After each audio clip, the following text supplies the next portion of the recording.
Hello, elegant listeners, and welcome to Go, my favorite sports team. The number one source of sports information and sports news that never gets anything wrong, that will never be proven otherwise, that is definitely at the top and always reporting the most accurate information when it's needed, right now to you. Yes, we have the breaking sports news that you never knew that you needed to know now. Absolutely, and we'd never get anything wrong ever in the history of our podcast. We've always been right, and we will never apologize. Yeah! Yeah! Have you seen the subreddit? I have. I didn't know.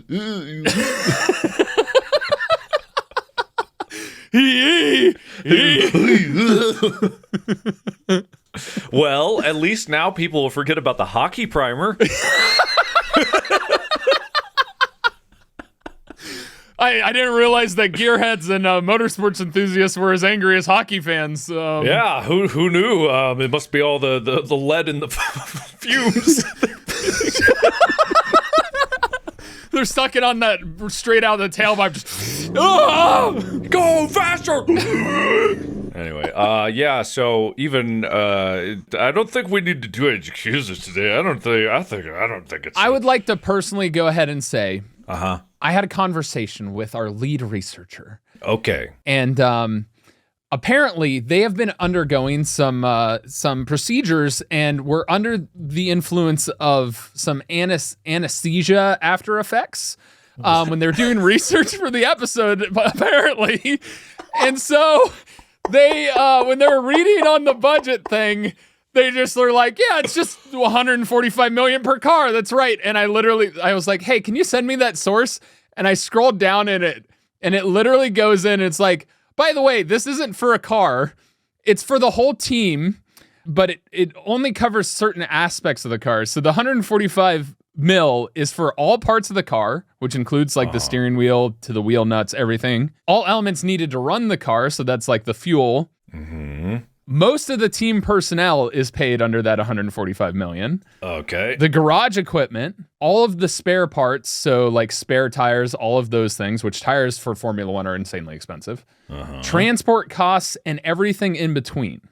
That's under the cost cap, and it's for both cars. The average price for a Formula One car is actually like 2 to 3 mil. What isn't in the cost cap, though, are driver salaries, the wages of the 3 highest paid staff members, travel costs, marketing spends, property and legal costs, entry and license fees, any non-Formula One or road car activities, parental and sick leave payments, and employee bonuses and staff medical benefits. So I imagine the estimate for the total amount, considering how like much money goes into just the drivers themselves, probably still matches about the amount that we were talking about per car for the entire actual both teams combined. That would be my guess. So we weren't wrong. We weren't wrong, but we were kind of wrong. We would like to apologize for our drug-addled researcher.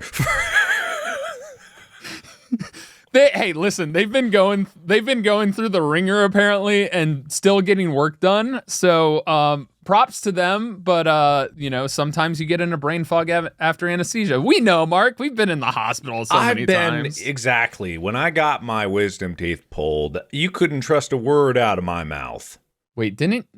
No, that was a root canal. That one glorious cringy YouTube video with Ethan where we sang I Am Special. We have to settle this like real men. I am special.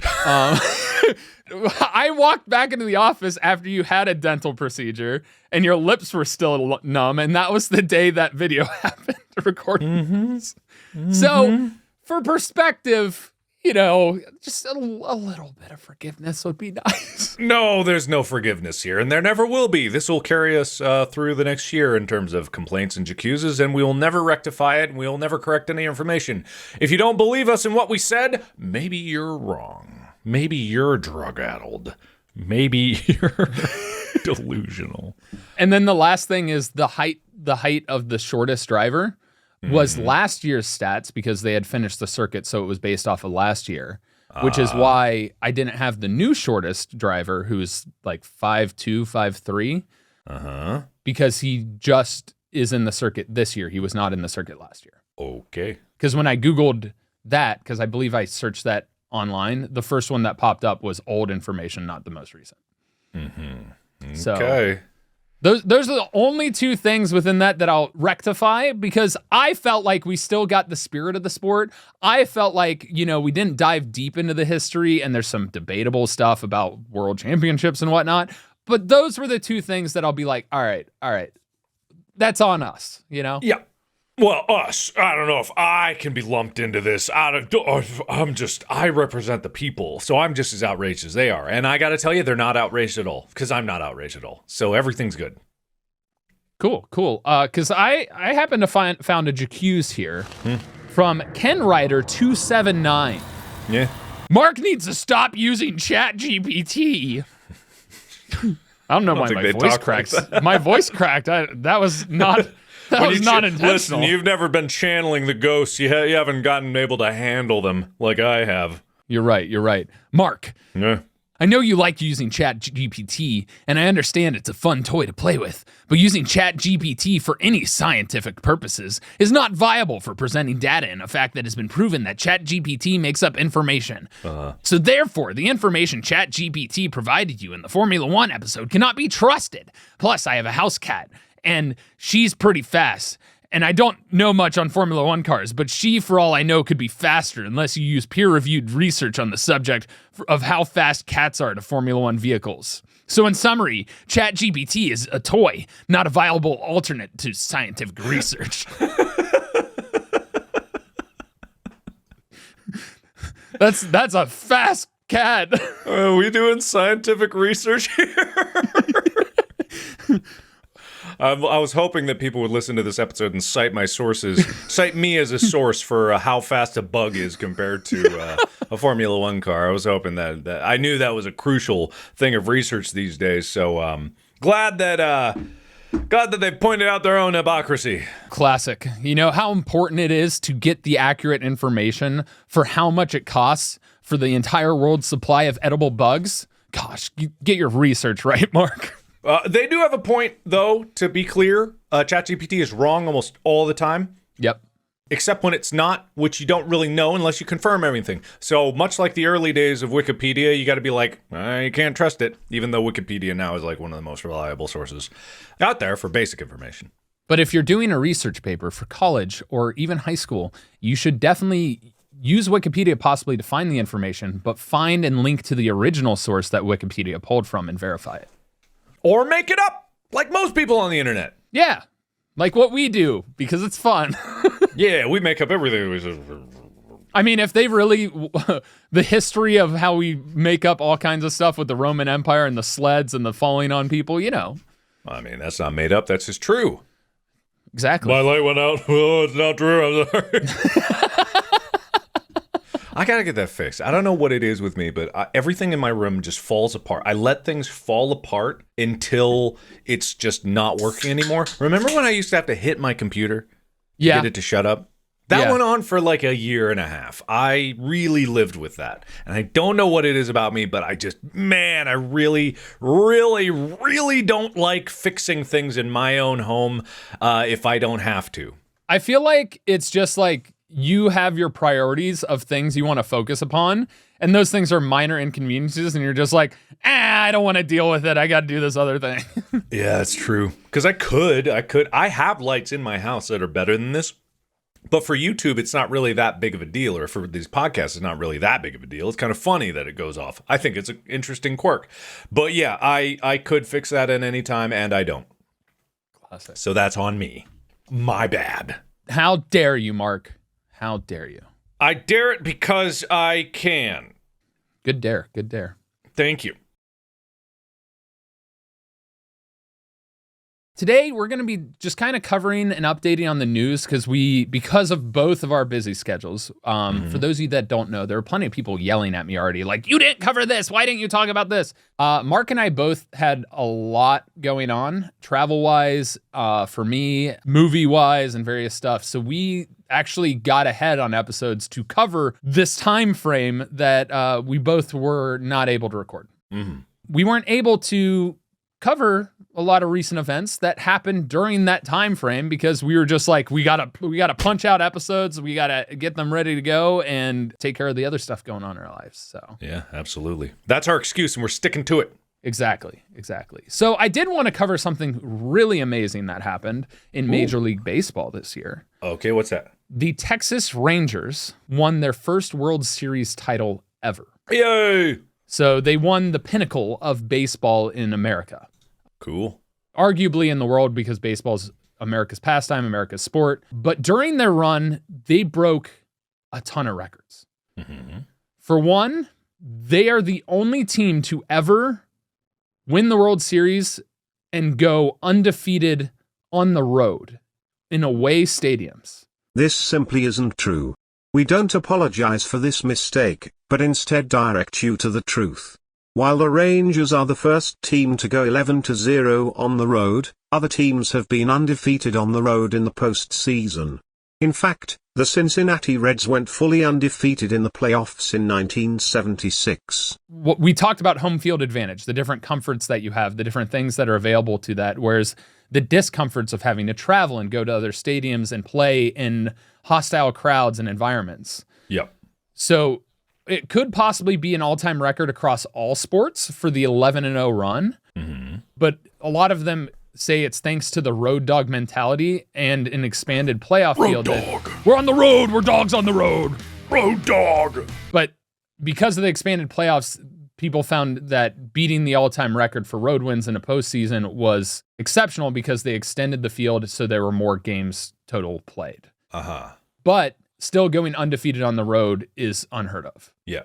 One of their players set a record for most doubles in the postseason. A rookie, 21-year-old Evan Carter, made all sorts of history in the postseason, particularly this one, because he was the youngest player since Mickey Mantle to bat third in World Series. Ooh. He roped a double in the 7th inning of the World Series, giving him a postseason record 9 doubles for the entire postseason run, which basically getting a hit is difficult enough, getting on base, but getting a extra base, getting to second base on your hit 9 times in so many games is insane, especially for a rookie. That sounds impressive to me. I don't really know how else to quantify it other than yippee, wahoo, Yeah. yay! Will Smith, different Will Smith, not the Will Smith you probably think of. Are you sure? Yes. First player to three-peat with 3 different teams. So not only did he win the World Series on the team this year, he won a World Series on the team he was on last year and on the team that he was in the year before that. He has been on 3 teams over 3 years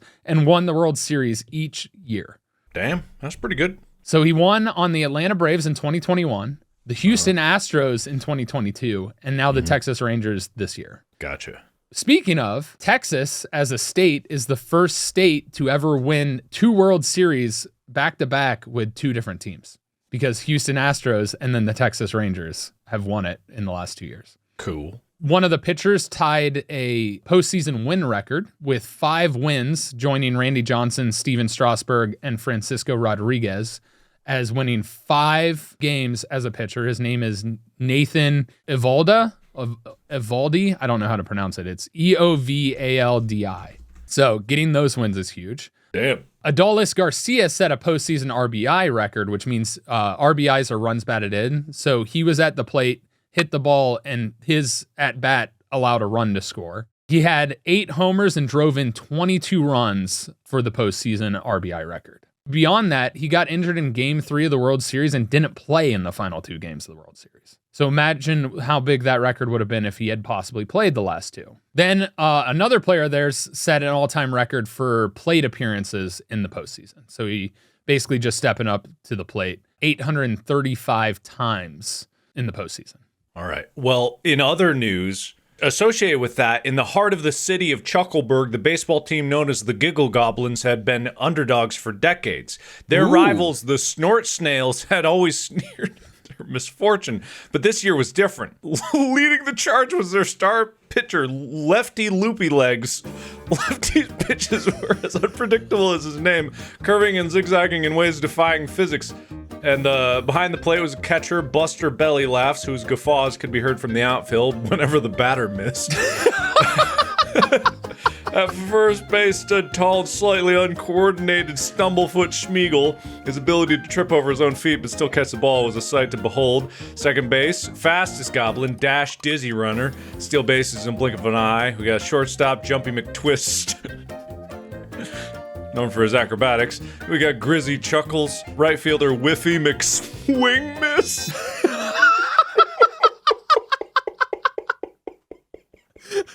McSwing Miss. Whiffy McSwing Miss.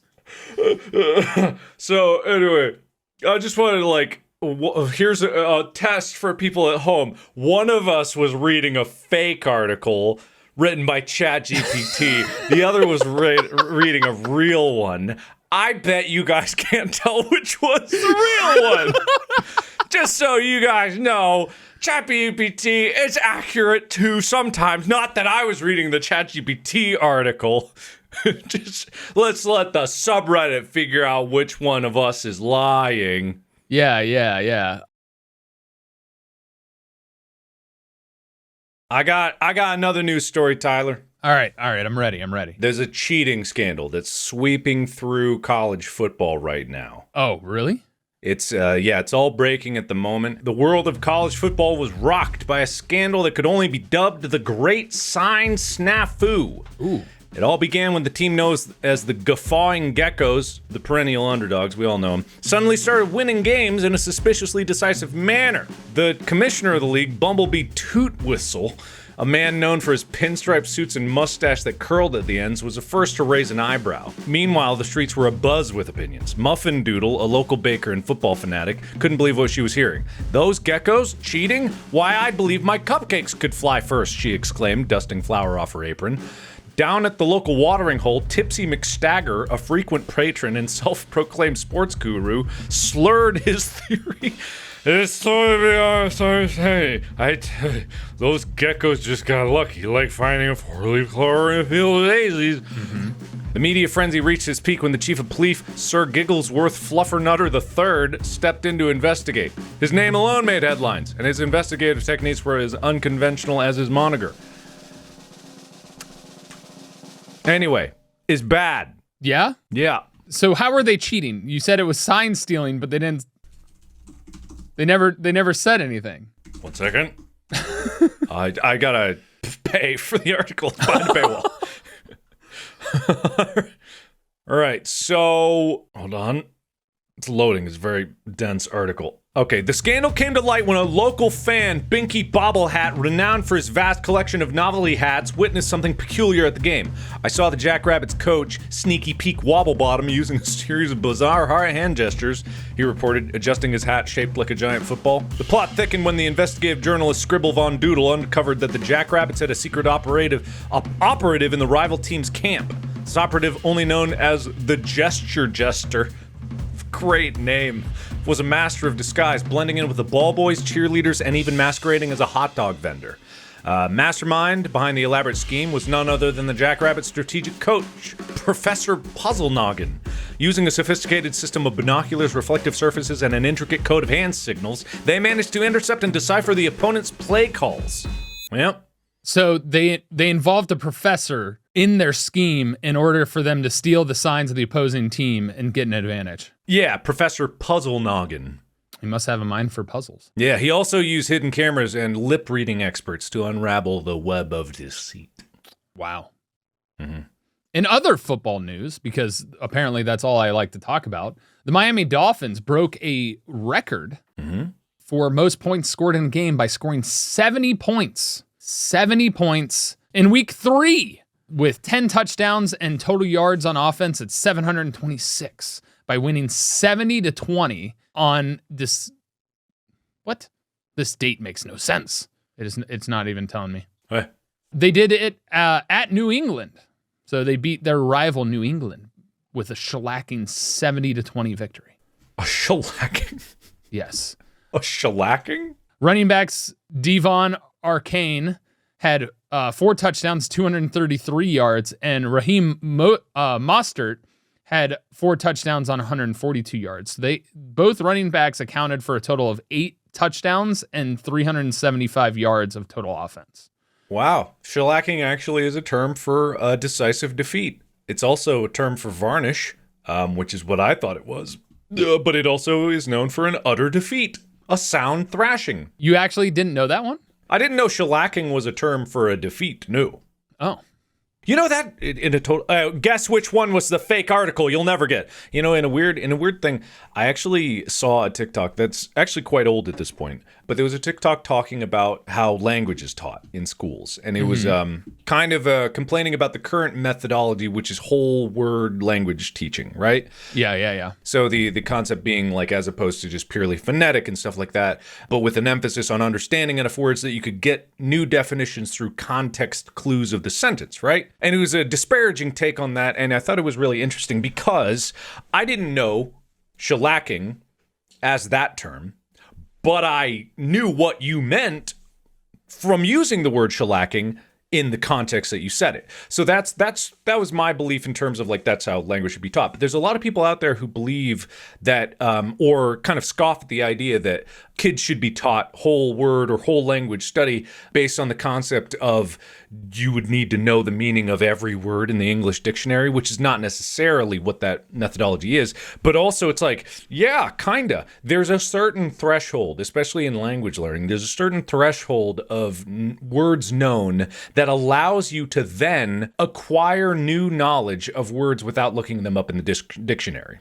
And that's through context. And you get to that point with a surprisingly few number of words. You can understand the most common words in languages usually is around 2,000 to 3,000 words that allow you to acquire anywhere from 80 to 95% of all languages spoken throughout the day, right? Mm-hmm. It's very rare in normal conversation for different words to come in. But this take was that language shouldn't be taught that way. It should be taught phonetically. But for me, phonetics, that's like the 2 plus 2 of language. Like, yeah, you need to learn what the sounds are, but in learning Korean, you can learn the phonetics of the alphabet in a day. Literally, you could learn it in a day.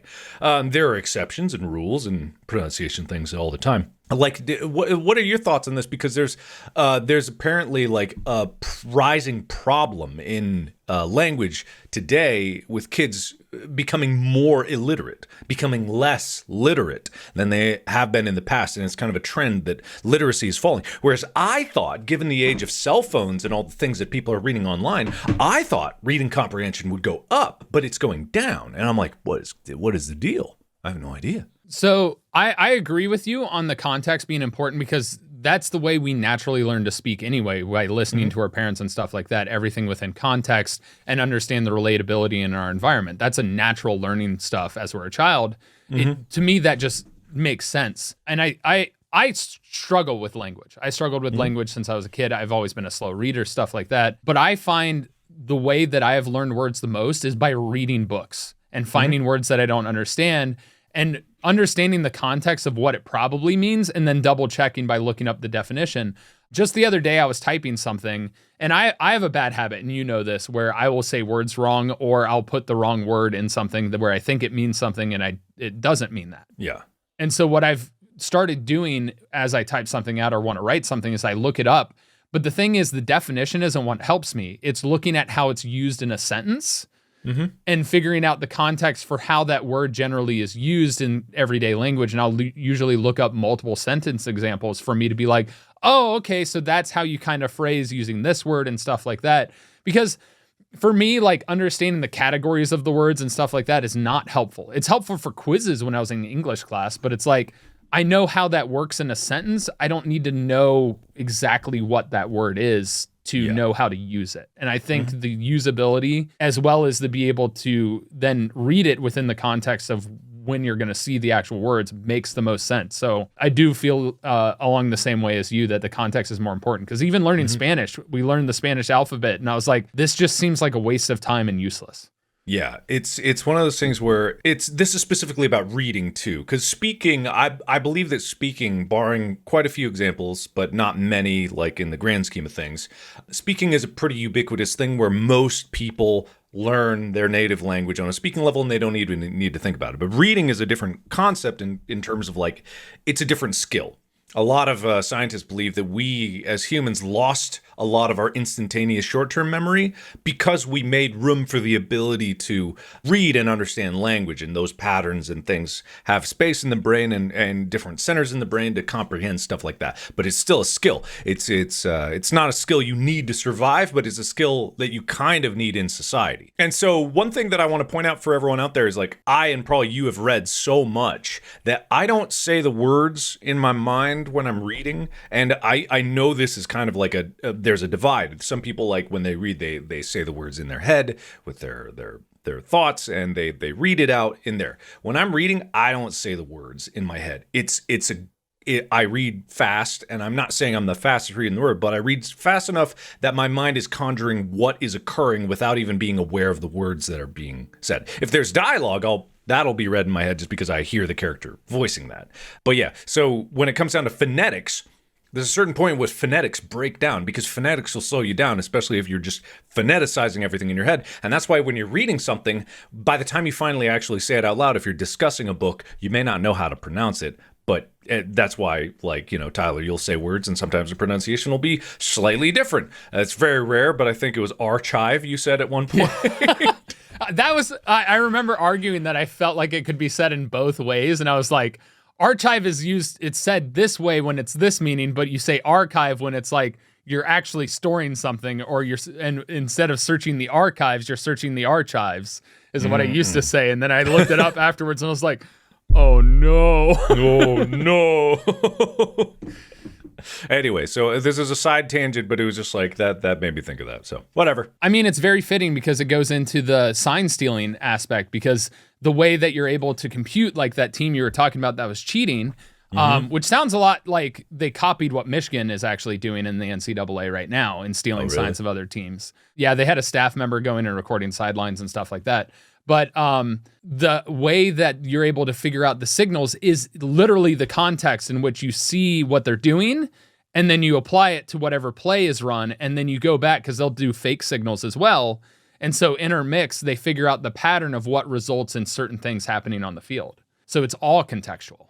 Yeah, it just is like humans are good at pattern recognition. It's just a thing in sports or any other thing, is like pattern recognition is important.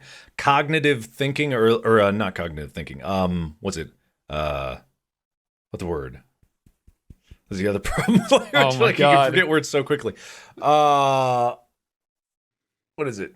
Oh, deductive reasoning. Sorry. There you go. Yeah. Deductive reasoning is I believe deductive reasoning is a skill that needs to be taught, as opposed to all knowledge can be acquired through proper deductive reasoning and analytical methods. And that is the basis. But you need to start somewhere, in the 1 plus 1s and the 2 plus 2s and the 2 times 2s. It all builds on the base knowledge, but it all stems from a deep ability to exercise deductive reasoning.